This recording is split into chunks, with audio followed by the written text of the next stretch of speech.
Moadim Simha, Hagim Ouzmanim Sasson, on va expliquer, on va donner une nouvelle explication sur la chanson, le piyut de Had Gadia. C'est notre maître, le Ya'betz, qui a donné cette explication, mais vraiment un message exceptionnel au sujet de l'éducation des enfants. Alors déjà, on va essayer de faire rapidement donc le piyut Had Gadia, un agneau, des avines abba bitrezozé que mon père a acheté avec 2 pièces. Alors on a expliqué le dernier cours qu'en fait zabine, ça peut avoir le sens d'acheter ou de vendre. Alors on dit, il y a le chat, il est venu, il a mangé l'agneau, après le chien, il a mordu le chat, après il y a le bâton qui est venu, il a tapé le chien, le feu il est venu, il a brûlé le bâton, après l'eau il est venu, il a éteint le feu, le taureau il vient, il a bu l'eau, le shohat il est venu, il a fait la shchita au taureau, Malach HaMavet il est venu, il a tué donc le shohat, après Kadosh Baruch il est venu, et lui il a tué le Malach HaMaut. Ça c'est l'histoire, et comme on a expliqué, on a dit, elle a l'air d'être un peu bizarre, ça veut dire quoi? On dirait un jeu d'enfant, mais Rabotai, on va bien écouter l'explication de notre maître le Ya'betz. Et Béhémet, c'est un message pour nous, pour l'éducation des enfants. Surtout, alors le soir de Pessah, il y a cette mitzvah de Higata Levincha, on doit raconter nos enfants, et justement, à travers les messages qu'on va donner à nos enfants, il faut aussi qu'il y ait une leçon pour nous. C'est vrai qu'on doit veiller à la réussite de nos enfants, mais aussi, nous aussi, on doit faire ce qu'on appelle donc une révision sur le travail qu'on a fait tout le long de l'année, qu'est-ce qu'on a donné à nos enfants, et c'est quoi le résultat de leur éducation. On commence la bataille. On dit had gadia, des avines abba betrezozé. Alors on dit le mot des avines peut avoir le sens d'acheter et de vendre. On dit c'est que had gadia c'est l'enfant. Alors si on parle d'un enfant que son père il a vendu avec 2 pièces d'argent, ça veut dire quoi? C'est que on voit malheureusement dans la vie beaucoup de fois, c'est vrai que l'homme il a le problème de la parnassa. C'est une qlala, c'est une malédiction qu'Akadosh Baruch Hu, il a fait à l'homme quand il a mangé donc de l'arbre de la sagesse, il lui a dit le problème, l'homme il est tellement perturbé, dérangé, angoissé pour sa parnassa, alors il focalise tout sur le travail et comment faire pour gagner l'argent. Alors on parle de cet enfant-là que son père, il a vendu quelque part, il a délaissé à cause de l'argent.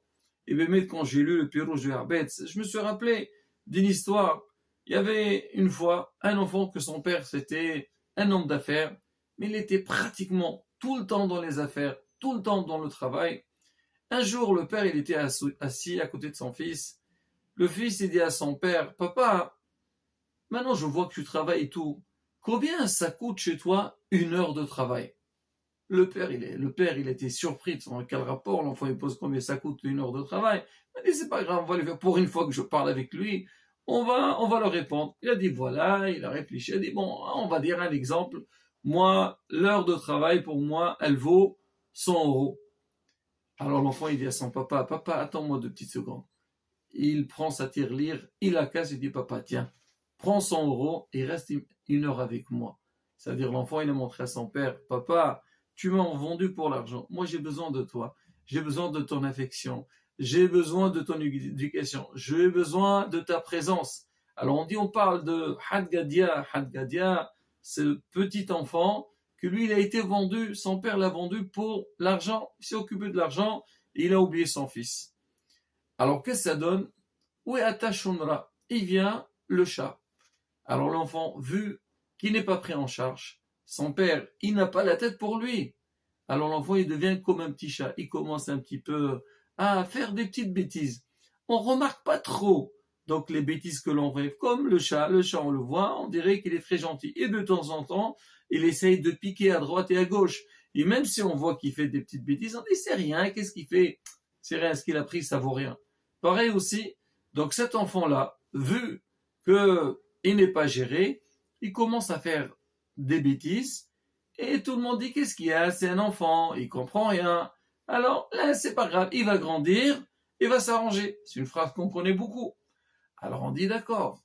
Maintenant il est, après oui, Ata, Kalba, il est venu le chien. C'est-à-dire quoi? L'enfant, il commence à grandir, alors il devient, comme on dit, Igdal, Anar, Gamal. Il est devenu plus important et maintenant les bêtises de l'enfant, ils deviennent plus représentatives et plus dangereuses. Pourquoi? Parce qu'il grandit, son esprit se développe aussi, maintenant il connaît beaucoup plus de choses que dans le passé, et même malheureusement, les bêtises qu'il fait, ils vont devenir un peu dangereux et ça peut perturber les parents. Alors les parents, ils voient, là maintenant c'est remarquable, on voit qu'effectivement, au début on pensait que c'était rien ce qui faisait l'enfant, alors, mais on voit que ça a pris de l'ampleur et que Dieu nous préserve maintenant, ça devient difficile. Alors qu'est-ce qu'il fait le père? Voilà, il prend le bâton. Voilà, maintenant après, vient le bâton. Et le père dit à celui-là, je vais lui donner sur sa tête, je veux commencer à l'éduquer. Alors il veut lui donner sur la tête pour le mettre en place. Mais malheureusement, l'enfant, il a commencé à grandir. Et tout ce qu'il a pris dans sa tête, c'est pas des choses simples qu'on peut les mettre en place tout de suite. Alors, il y a le bâton. Qu'est-ce qu'il y a derrière le bâton? Il y a le feu. L'enfant, il est plein d'énergie. Il y a du feu en lui. Alors, toutes les bêtises qu'il a appris, ça devient pas quelque chose de simple. On peut pas les maîtriser facilement. D'accord, tu peux lui donner un coup, et l'enfant derrière, il va faire des choses en cachette. Et même des fois, alors, non, il peut oser à répondre à ses parents. Ça veut dire que le père, il pense que oui, c'est maintenant. Je parle le père, pareil aussi pour la mère. C'est maintenant, ça y est, on a compris qu'on ne peut pas laisser passer. Il faut maintenant sévir, donner un coup de bâton. Mais malheureusement, le feu, tout ce que l'enfant il a réussi, il a appris. Alors, il arrive un petit peu à résister contre le bâton. Alors on a dit, donc il y a le feu. Alors le père, il ne sait pas quoi faire. Il dit, moi je pensais que je vais pouvoir l'éduquer et le mettre en place. Voilà, j'ai pris le bâton, ça n'a pas donné. Il commence à prier à Kadosh Baruch Hu, il va aller voir un rabbin, il dit, Rav, vous pouvez faire une petite bracha à mon fils. La vérité, j'arrive plus à le gérer. Il devient très difficile, il devient dangereux. J'ai honte de ce qu'il fait. Qu'est-ce qu'on fait? On lui dit, oui, Atamaya, tu sais, il y a quand même un moyen qui peut faire quelque chose. L'eau. On dit, c'est quoi l'eau? En maim et la Torah. Essaie de lui donner un petit peu de Torah. Il va apprendre. On dit la Torah, merakechet libosh la Adam. Elle adoucit le cœur de l'homme. Alors l'enfant maintenant, si tu le prends un shiur de Torah, un peu à la synagogue, et tu essaies de lui donner, peut-être sa Torah va faire quelque chose et elle va calmer l'enfant. Très bien, le père il est très content, il commence à lui donner, il lui fait un rab, il lui donne des cours. Mais qu'est-ce qu'il y a? Qui vient après? Ouais, il est venu, ouais, ta Torah, il est venu le taureau. C'est quoi le taureau? C'est le côté animal de l'homme.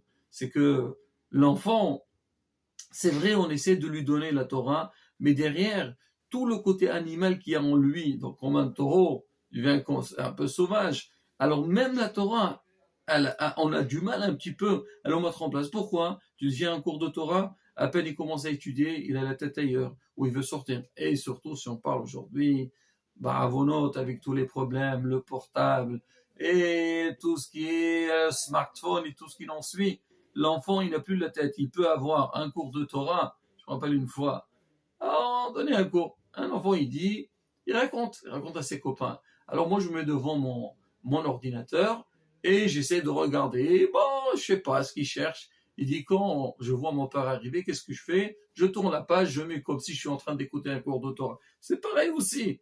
Toi, tu essaies de donner à l'enfant, tu dis, viens, je veux donner la Torah. Je veux être comme ça, il va s'adoucir l'enfant. Mais malheureusement, le côté animal qui est en lui, il est plus fort. Il est plus fort que la Torah qu'on veut lui donner. Alors, des Torah, qu'est-ce qu'on dit? Alors le père, il dit, non, il faut changer maintenant. Il faut essayer c'est vrai, on pensait nous, qu'en lui donnant des cours de Torah, ça va arranger la chose. On va utiliser quelque chose de plus difficile. Shohet, c'est pas faire la shita, mais plutôt sévir. Ça veut dire, c'est vrai, il y a la transmission du cours de Torah, mais derrière ça, faire des choses qui sont difficiles pour tuer, pour briser, pour casser tout ce côté matériel, tout ce côté animal qui est chez l'enfant, pour le régler. Alors le pauvre, l'enfant aussi, il a envie de faire. Mais derrière, qu'est-ce qu'il y a, Malach HaMaut, l'ange de la mort, c'est-à-dire quoi? L'enfant, il est abattu par tout ce qu'il a reçu quand il était petit. C'est ce qu'on dit. L'éducation commence quand l'enfant il est petit. Si un enfant il a bien poussé, ben Zatachem, même si plus tard il passe à droite ou à gauche, il peut se remettre. Mais si depuis le début il y a une grande négligence et il est parti dans une voie qui est très grave, c'est pas évident. Même l'enfant lui-même, il a envie d'avancer. Il a compris que son père, ce qu'il lui dit, c'est juste. Lui aussi, il est convaincu que les mauvaises habitudes qu'il a prises, ils sont mauvaises. La société dans laquelle il se trouve, les copains, les amis, ils sont mauvais. Il a envie de sortir de tout ça. Mais il y a une guerre constante entre le bon, ce que lui, il a envie de mettre, et le côté maquillage. À la fin, qu'est-ce qu'il y a? Oui, Akadosh Baruch Hu, il vient. Quand l'homme, Kadosh Baruch Hu, il voit que l'homme, il a envie de s'arranger, il a envie de se corriger, il a envie de faire du bien, alors il vient l'aider. C'est ce qu'on dit. On dit, Barate Israra, Barate Torah Tevalin. J'ai écrit le Etzara, mais j'ai mis la Torah en face.